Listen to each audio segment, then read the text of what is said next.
আসসালামু আলাইকুম এভরিওয়ান, কি অবস্থা সবার? এই যে দেখেন, এখানে একটা বাসার কাজ চলতেছে।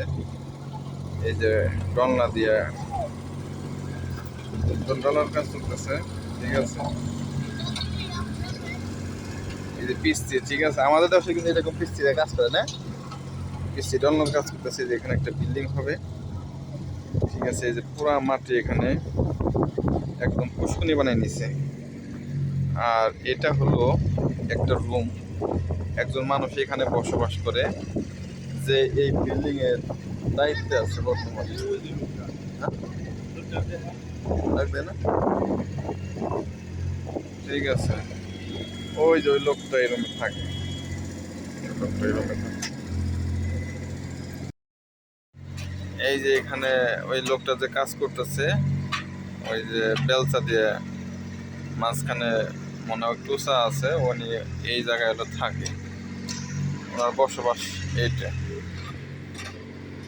এই দেখেন কত কষ্ট করে কিন্তু আসলে বিদেশের বাড়িতে মানুষ বসবাস করতে পারে। এই জন্য রুম, এই যে রুম, ওখানে আবার গরম হিটারও আছে। কোনো দরজা নাই, কোনো দরজার ব্যবস্থা নাই।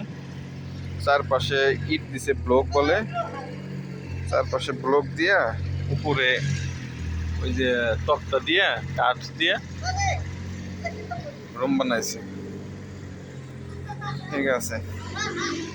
ওই যে দোস্তরে কাজ করতেছে, আর এখানে যে ডলনা দিতেছে, ঠিক আছে। আর এই যে দুই পাশে যে বিল্ডিং, আমি কিন্তু এই পাশেই থাকি, উপরে আমার রুম।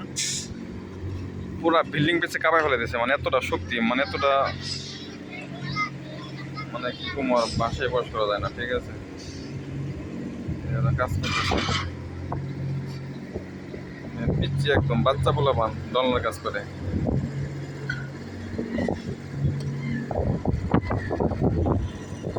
এটা নতুন বাড়ি হচ্ছে এখানে,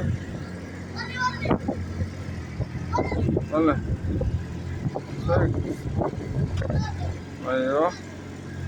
ও খুশি, ওর ভিডিও করতেছে, ও কিন্তু খুব খুশি। তো যারা হারেছে বিল্ডিং এর কাজ, মানে বিল্ডিং এর দায়িত্ব, মানে দেখাশোনার কাজ করে, মানে সিমেন্ট টিমেন্ট যদি চোর চোরটা নিয়ে যায়, তাদের থাকার রুম এরকম হয়ে থাকে, এরকম হয়ে থাকে। ছোট্ট একটা রুম, এনে দরজা নাই, যে শীত আর বাতাস। বৃষ্টি আইছিল, তো বৃষ্টির ভিতরে থাকছে কেমনি? আজকে গত রাত্রে বৃষ্টি হয়েছিল, বৃষ্টির ভিতরে কিন্তু এখানে ওই ঘুমাইছে, থাকছে, ঠিক আছে।